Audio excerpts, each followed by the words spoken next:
الحمدللہ وکفا وسلام علی عباده الذین اصطفا اما بعد فاعوذ باللہ من الشیطان الرجیم بسم اللہ الرحمن الرحیم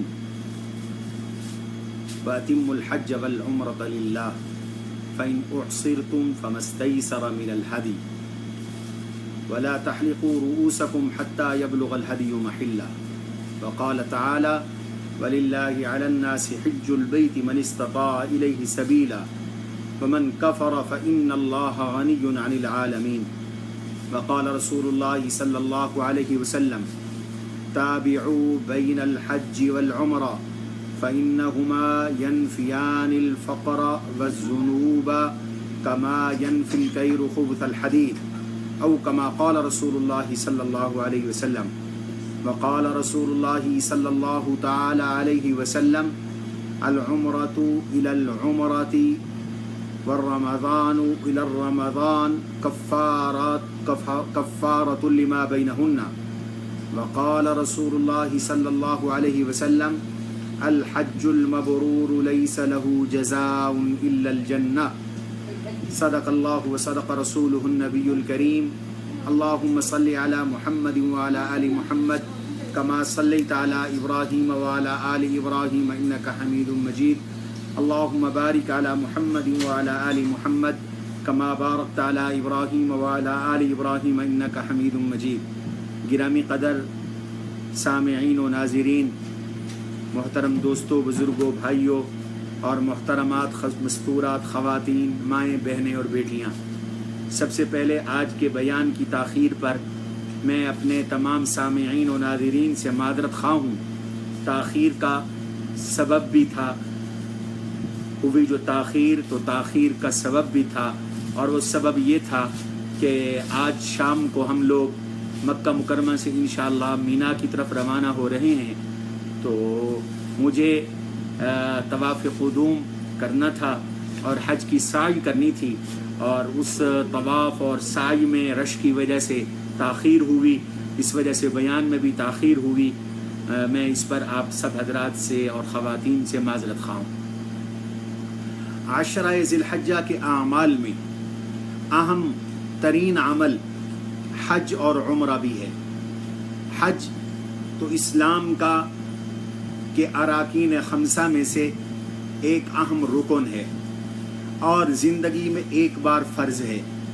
جیسا کہ آپ حضرات جانتے ہیں کہ نماز ہر روز دن میں 5 بار فرض ہے، روزہ سال میں 29 یا 30 روز فرض ہے، زکوٰۃ سال میں 1 بار فرض ہے، اور حج زندگی میں 1 بار فرض ہے، لیکن وہ بھی اس کے لیے من استطاع الیہ سبیلا، جو استطاعت سبیل رکھتا ہو، یعنی جو سلامت اعضاء ہو، جس کی آنکھیں ٹھیک ہوں اور جس کے پاؤں اور ٹانگیں ٹھیک ہوں، اور خاتون ہے تو اس کے ساتھ محرم ہو، اور اس کے پاس آنے جانے کا خرچ ہو، اس پر زندگی اور اہل و عیال کا بھی خرچ ہو، اس پر زندگی میں 1 بار حج فرض ہے۔ اور عمرہ ایک مسنون عبادت ہے۔ رحمت عالم صلی اللہ تعالی علیہ وسلم نے اپنی حیات طیبہ اور سیرت نبویہ میں 4 عمرے فرمائے اور 1 حج فرمایا۔ وہ حج آپ کا پہلا حج تھا، وہ حج آپ کا آخری حج تھا، لیکن اس سے یہ ضروری لازم نہیں آتا کہ زندگی میں ہر شخص ایک ہی حج کرے، اس لیے کہ آپ صلی اللہ علیہ وسلم نے جو حج فرمایا وہ سن 10 ہجری میں فرمایا، اور اس کی حکمتیں تھیں۔ 8 ہجری میں مکہ مکرمہ فتح ہوا، اور اس کے بعد جو حج آیا، اس حج میں آپ تشریف نہیں لے گئے۔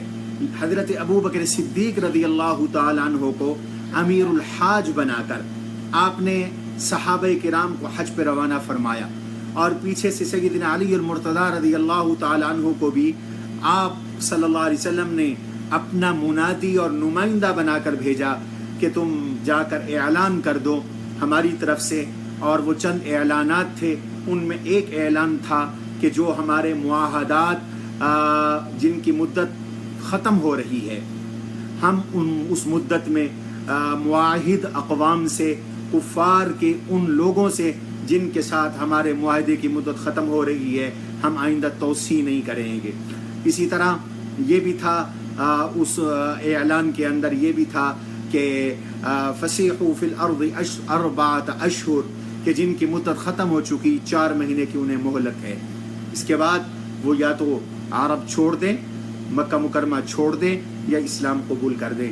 وَاعْلَمُوا أَنَّكُمْ غَيْرُ مُعْجِزِ اللَّهِ، اور ایک یہ بھی اعلان تھا اللہ یطوفن بالبیت، اللہ یطوفن بعد العام مشرک ولا یطوفن بالبیت عریان۔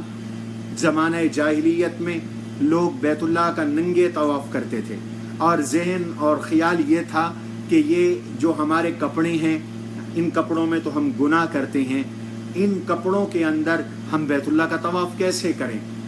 لہذا کپڑے وہ ہونے چاہیے جو مجاورین کے کپڑے ہیں، جو قریش کے لباس ہے۔ ظاہر ہے کہ مجاورین کے جو کپڑے تھے وہ محدود ہوا کرتے تھے، سب لوگوں کے لیے وہ کافی نہیں ہوا کرتے تھے، تو باقی لوگ وہ ننگے طواف کرتے تھے۔ آپ نے اعلان فرمایا، حضرت علی المرتضیٰ رضی اللہ عنہ سے اعلان کروایا، اور حضرت صدیق اکبر رضی اللہ عنہ سے اعلان کروایا کہ اللہ یطوفن بعد العام مشرک، اس سال کے بعد کوئی مشرک طواف کرنے نہیں آئے گا، اس سال کے بعد کوئی بیت اللہ کا ننگے طواف نہیں کرے گا۔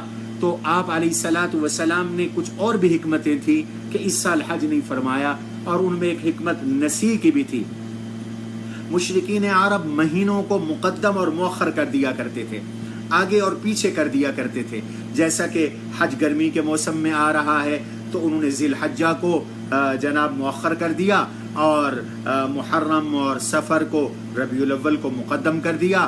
موسم اچھا ہو گیا تو پھر کہا کہ اب ذی الحجہ ہے، اب حج ہوگا۔ اس طرح مہینوں میں تقدیم و تاخیر کرتے تھے۔ یہاں میں یہ عرض کرتا چلوں، آج بھی بعض لوگوں کی، کم علم لوگوں کی یہ ذہنیت دنیا میں موجود ہے کہ جون جولائی میں رمضان آ رہا ہے، اتنی شدت کے کا موسم ہے اور شدید گرمی ہے، لہذا کیوں نہ رمضان المبارک کو آگے پیچھے کر لیا جائے۔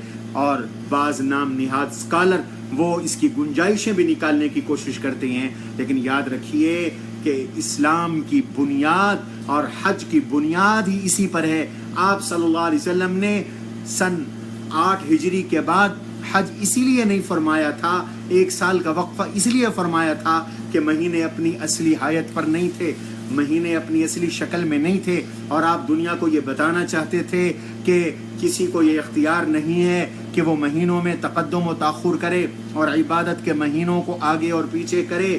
اگر ذی الحج گرمی میں آیا ہے تو گرمی میں رہے گا، سردی میں آیا ہے تو سردی میں رہے گا۔ اگر کسی کی کوئی مجبوری ہے اور کسی کا کوئی عذر ہے تو کوئی عذر اللہ کے احکام کو مقدم اور مؤخر نہیں کر سکتا۔ اللہ کے نبی علیہ السلام نے اگلے سال جب حج فرمایا، کل کی مجلس میں انشاءاللہ ہم آپ علیہ السلام کا خطبہ حجۃ الوداع اس کے اوپر ایک روشنی ڈالیں گے، تو آپ نے اپنے اس خطبے میں ارشاد فرمایا، ان الزمان استدار کہیئتہ یوم خلق اللہ السماوات والارض، یوم خلق ان الزمان استدار کہیئتہ، زمانہ اپنی اصلی شکل پر واپس آ گیا۔ السنۃ 12 شہرا، سال 12 مہینے کا ہے، منہا 4 حرم، ان میں 4 محترم مہینے ہیں، اور یہ مہینے 12 مہینے اللہ نے تب سے پیدا کیے جب سے اللہ نے آسمان و زمین کو پیدا کیا۔ ان عدت الشہور عند اللہ 12 شہرا فی کتاب اللہ یوم خلق السماوات والارض منہا 4 حرم۔ اللہ نے قرآن کریم میں بھی اس حقیقت کا اعلان فرمایا، تو اس لیے آپ صلی اللہ علیہ وسلم نے اگلے سال حج فرمایا۔ لیکن صحابہ نے آپ علیہ السلام کی حیات طیبہ میں کم از کم 2 حج فرمائے، ایک حج آپ علیہ الصلوۃ والسلام کے ساتھ اور ایک اس سے پہلے۔ اس وجہ سے حج اور عمرہ یہ 2 اہم عبادتیں ہیں جو ان ایام کے اندر ادا کی جاتی ہیں، اور دونوں بڑی افضل ترین عبادتیں ہیں۔ عمرہ تو سارا سال ادا کیا جا سکتا ہے سوائے چند مخصوص ایام کے، اور حج صرف ذی الحجہ کے ان چند دنوں کے اندر ادا ہوتا ہے۔ الحج اشہر معلومات فمن فرض فیہن الحج فلا رفث ولا فسوق ولا جدال فی الحج۔ حج کے مہینے شوال، ذوالقعدہ اور ذی الحجہ کے چند ایام 10 ایام یہ حج کے مہینے ہیں.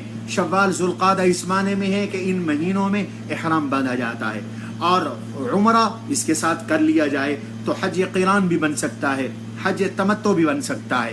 یاد رکھیے حج اسلام کا اہم ترین رکن ہے. رحمت عالم صلی اللہ علیہ وسلم نے اس کی ترغیب دی ہے، اس کا حکم دیا ہے. آپ علیہ الصلوۃ والسلام نے تو یہاں تک ارشاد فرمایا تابعوا بین الحج والعمرہ، حج اور عمرہ ایک دوسرے کے پیچھے لایا کرو، حج کے بعد عمرہ اور عمرے کے بعد حج کرتے رہا کرو. اب بظاہر ایسے ہے کہ حج اور عمرہ کرنے سے فقر آئے گا، مال گھٹے گا، وسائل کم ہوں گے، بالکل ایسے جیسے کہ آدمی زکوٰۃ دیتا ہے تو ذہن یہ کہتا ہے کہ مال گھٹ رہا ہے، اور سود خور جب سود لیتا ہے تو ذہن یہ کہتا ہے کہ اس کا مال بڑھ رہا ہے. اللہ نے ان زکوٰۃ اور صدقے کے بارے میں صاف ارشاد فرما دیا، زکوٰۃ اور صدقے اور سود کے بارے میں صاف ارشاد فرما دیا. فرمایا ما آتیتم من ربا لیربو فی اموال الناس، جو تم سود دیتے اور لیتے ہو تاکہ مال بڑھے، لا یربو عند اللہ، وہ اللہ کے ہاں نہیں بڑھتا. وما آتیتم، اور جو کچھ تم زکوٰۃ دیتے ہو یہ اللہ کے ہاں دگنا، 2 گنا، 6 گنا، 4 گنا ہو جاتا ہے. یمحق اللہ الربا ویربی الصدقات، اللہ نے فرمایا اللہ سود کو مٹاتے ہیں اور صدقوں کو بڑھاتے ہیں. یہ تو نص قرآن ہے. جیسے قرآن نے زکوٰۃ کے بارے میں اور صدقے کے بارے میں ارشاد فرمایا، اور حضور علیہ السلام نے صدقے کے بارے میں ارشاد فرمایا ما نقصت صدقۃ مالا، صدقہ مال کو بالکل کم نہیں کرتا، بالکل کم نہیں کرتا. اور زکوٰۃ سے مال نہیں گھٹتا، اور سود سے مال حقیقت میں نہیں بڑھتا. ایسے ہی ارشاد فرمایا کہ تابعوا بین الحج والعمرہ، حج کے بعد عمرہ اور عمرے کے بعد حج کیا کرو. فإنہما ینفیان الفقر والذنوب، اس سے ایک فائدہ یہ ہوگا کہ تمہارا فقر دور ہوگا، تمہارا افلاس دور ہوگا، تمہاری معیشت کی تنگی دور ہوگی. دوسرا فائدہ یہ ہوگا اس سے تمہارے گناہ دھلیں گے، اس سے تمہارے گناہ دور ہوں گے. اور بطور تشبیہ کے فرمایا کما ینفی الکیر خبث الحدید، جیسا کہ بٹھی میں لوہے کو ڈال دو اور گرم کر لو تو آگ لوہے کی میل کچیل اور زنگ کو اور زمین کی دھات کے زنگ کو، سونے اور چاندی کے زنگ کو دور کر دیتی ہے. حج اور عمرہ مسلمان کے فقر کو اور گناہوں کو ایسے ہی دور کر دیتے ہیں. تو گناہ دھلتے ہیں، فقر دور ہوتا ہے، روزگار میں برکت پیدا ہوتی ہے، معیشت میں برکت پیدا ہوتی ہے، ذرائع آمدنی میں برکتیں پیدا ہوتی ہیں، اضافہ ہوتا ہے، اور گناہ بھی ساتھ ساتھ دھلتے ہیں. آپ علیہ الصلوۃ والسلام نے ارشاد فرمایا کتنے گناہ دھلتے ہیں. من حج ولم یفسق ولم یرفث رجع کیوم ولدته امه، جس نے حج کیا اور اس نے حج کے اس سفر میں نہ تو کوئی بیہودہ گفتگو کی، نہ کوئی فحش بات کی، نہ کوئی فحش کلمہ کہا، اور نہ کوئی گناہ کیا، اور جب حج کر کے واپس آیا رجع کیوم ولدته امه، وہ ایسے آیا جیسے آج ماں کے پیٹ سے پیدا ہوا ہے. جیسے ماں کے پیٹ سے پیدا ہونے والا بچہ گناہوں سے پاک ہوتا ہے، ایسے یہ حج کرنے والا بھی گناہوں سے پاک ہو جاتا ہے. اور ایک روایت میں ارشاد فرمایا الحج المبرور لیس له جزاء الا الجنہ، مقبول حج کا بدلہ جنت سے کم نہیں ہے، کم از کم بدلہ مقبول حج کا وہ جنت ہے. حج حضور صلی اللہ علیہ وسلم نے ارشاد فرمایا جہاد المرأة والصبی والکبیر الحج، خاتون کا جہاد، بچے کا جہاد، اور بوڑھی عمر کے انسان کا اور شخص کا جہاد حج ہے. آپ علیہ السلام نے عورت کا جہاد اس کے حج کو قرار دیا. خاتون حج کرے، ظاہر ہے کہ ہر خاتون جہاد نہیں کر سکتی،